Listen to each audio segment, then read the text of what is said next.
Trevor Zegras just signed a 4-year deal worth $36.5 million with the Philadelphia Flyers, carrying an average annual value of $9.125 million a year. The deal came together on a Wednesday night, just 1 week before Zegras was scheduled to walk into an arbitration hearing. Instead of letting an arbitrator decide his price, both sides sat down and worked it out themselves. And the number they landed on instantly made him the highest paid player on the roster. Let's start with the deal itself, because the structure here tells you almost as much as the total dollar figure. Zegras signed for 4 years and $36.5 million, which comes out to $9.125 million per season. That's not just a big number in isolation, it's a number that came in above what several respected analytics models projected for him back in the spring. Independent salary projection models had floated a 5-year deal closer to $8.2 million a year. Zegras beat that projection on a shorter term, which matters a lot for how this deal should be read. Here's why the term length matters so much. The deal covers Zegras from age 25 through age 29. Those are considered a player's prime years physically and statistically. The Flyers aren't paying for what he did as a rookie, and they're not locking themselves into paying for a decline phase either. When this deal expires, Zegras walks into unrestricted free agency right as he turns 30, and Philadelphia gets to decide from a position of strength whether to re-sign him or move on. There's also a structural detail worth flagging for anyone who follows contract mechanics closely. The deal includes a limited no-trade clause that only kicks in during years 3 and 4. That means for the first 2 seasons, Philadelphia retains full flexibility if they need to move him. It's a middle ground compromise. Zegras gets some long-term security, but the Flyers aren't handing over full no-movement protection on day 1. General Manager Danny Briere addressed the signing directly in the team's statement. He said, "We're thrilled to have Trevor committed to our organization for the next 4 years." He continued, "The growth he showed this past season, proving that he is the skilled player he entered the league as, reinforced our belief that he will be an impact player for the Flyers for the years to come." Briere closed by adding, "He's the type of player who can help take our team to the next level, and we're excited to continue building alongside him." That word growth is doing a lot of work in that statement, and it takes us directly into why this contract exists in the first place. Trevor Zegras didn't just have a good year. He had the most complete season of his career, in every sense of the word. Start with availability. He played 81 out of 82 regular season games. For context, that's the most hockey he's played in a single season since 2022-23. The 2 years before this one had been rough, injuries limiting him to just 31 games one season and 57 games the next. Staying on the ice for essentially the entire schedule was, on its own, a massive step forward before you even get to the scoring numbers. And when he was on the ice, he produced at a level he'd never hit before. 26 goals, 67 points, both career highs, beating out his previous best of 65 points back in the 2022-23 season with Anaheim. Then in the playoffs, he kept the production going, picking up 6 points in 10 games, 2 goals and 4 assists, as the Flyers advanced to the second round before being swept by the eventual Stanley Cup champion Carolina Hurricanes. For added context on where that ranks league-wide, Advanced Metrics had Zegras sitting around 49th among all NHL forwards in wins above replacement last season. That's solid top-of-the-lineup value, not superstar territory, but exactly the kind of profile that supports a strong top-6 center payday rather than a max contract number. Back in May, right after the Flyers were eliminated by Carolina and before any real contract negotiations had kicked into gear, Zegras made his intentions known. He said, "I would love to be here for a long time." He added, "I love playing here. I love the fans. I love the group that we have. That would be something I'd be excited for." He also opened up about his mindset shift from his final year in Anaheim, saying, "I had lost a little bit of that, the drive and the passion to win and be a really good team. That's a player whose health, production, and stated desire to stay all lined up in the same season, right as he was about to hit restricted free agency." That kind of alignment is exactly why the number came in as high as it did. To really understand why this contract looks like a win for Philadelphia, you have to rewind to the trade that brought Zegras to the organization in the first place. Last summer, the Flyers sent forward Ryan Poehling, a second-round draft pick, and a fourth-round draft pick to Anaheim in exchange for Zegras. At the time, this was a genuine gamble, not a slam-dunk move. Zegras had been a highly touted young center for the Ducks, drafted 9th overall back in 2019, and he broke onto the scene with real flash and highlight reel skill. But the 2 seasons before the trade had been difficult.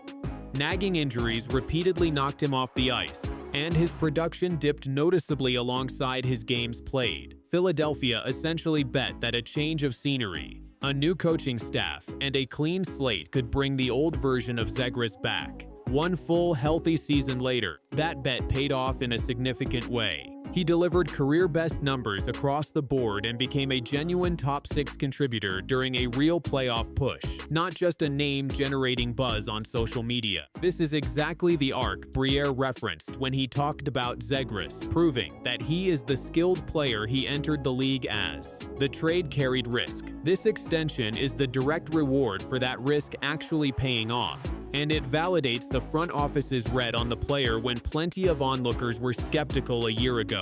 Here's where this contract gets a lot more interesting, because it doesn't exist in a vacuum.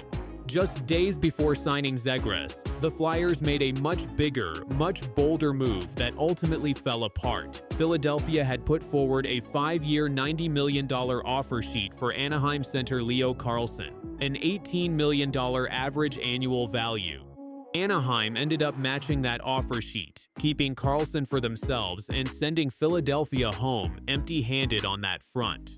But even though the Flyers didn't land the player, the move sent a clear signal to the rest of the league, and to Zegras' camp specifically, that ownership was genuinely willing to spend big to acquire and retain young talent. Now look at the numbers, side by side. Carlsson put up 29 goals and 67 points in 70 games last season. Zegras put up 26 goals and that exact same 67 points, but across 81 games. That's nearly identical production, at less than half the price tag Philadelphia was willing to pay for Carlsson just days earlier. That gap comes down to projection, more than it comes down to what either player has already produced. Carlsson is only 21 years old and is viewed around the league as a potential complete, two-way center, someone who could develop into an elite defensive presence in addition to his scoring touch. Zegras, by contrast, has built his reputation primarily around offensive skill and creativity, with his defensive game and face-off work still considered areas that need real development.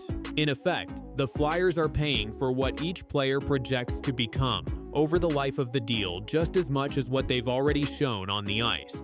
Either way, the Carlsson pursuit clearly reset the market and raised the price of doing business on Zegras. Once the Flyers had publicly shown their willingness to pay a premium for one restricted free agent, it became much harder to lowball the next one sitting in their own locker room. This signing didn't happen in isolation from the rest of the league's restricted free agent market either. And that context is worth understanding. Across the NHL this offseason, plenty of restricted free agents have been working through the same process. Some, like Winnipeg's Cole Perfetti and Buffalo's Peyton Krebs, got long-term deals done before things escalated to arbitration. Others chose to file for arbitration as a negotiating tool, only to reach an agreement before the hearing actually happened, which is exactly the path Zegras took. Filing for arbitration doesn't mean a player and team can't still work out a deal. It just puts a deadline on the table that forces both sides to get serious. For Philadelphia specifically, locking up Zegras closes one of the two biggest pieces of business left on their offseason to-do list, alongside re-signing other core pieces on the roster. It also clarifies the picture on the salary cap. With Zegras now accounted for at a fixed number for 4 years, the front office has a clearer runway to plan around other extensions and any additional moves before training camp opens. There's also a development angle worth mentioning. Philadelphia's younger core, players in the early stages of their NHL careers, will be entering their mid-20s right around the time the Zegras contract expires. That timing lines up in a way that lets the front office build out a competitive window, with cost certainty on one of their key forwards already locked in. So where does this leave Trevor Zegras heading into next season? The biggest open question is position. Zegras has bounced between center and wing throughout his career, and the size of this contract signals that the Flyers want him locked in at center long-term. Center is the more valuable position on the ice, and it's also the spot where Philadelphia has the most organizational need. That said, last season, head coach Rick Tocchet actually shifted Zegras out to the wing at points in the year to help build his scoring confidence, before moving him back to center for the playoff push. How that positional battle plays out will shape a lot of the roster conversation heading into camp. The other major question is his two-way game. Face-off performance, defensive positioning, and reliability in his own zone are the areas evaluators will be watching most closely this coming season. If Zegras can pair his offensive skill with real sustained improvement defensively, this contract could look like an outright bargain by years 3 and 4. If that part of his game stalls out, the conversation around his value will shift quickly. Zegras himself has already spoken to the mindset behind his turnaround. Reflecting on his first season in Philadelphia, he said, "To find that passion for winning and success as a team was big." He added that the Flyers had, in his words, a great, successful season. That kind of buy-in, combined with a full, healthy year of production, is exactly what a front office wants to see before committing 9 figures, or in this case, $36.5 million, to a player's prime years. 4 years is a meaningful runway for a player entering the best stretch of his career. For the Flyers, locking him in now, before another monster season could have driven the price even higher, looks like smart asset management. For Zegras, it's the direct payoff for turning a shaky, injury-plagued finish in Anaheim into a fresh, healthy, and genuinely productive new chapter in Philadelphia. Let's bring all of this together. Trevor Zegras signed a 4-year, $36.5 million contract with the Flyers, locking him up through his prime years and avoiding an arbitration hearing entirely.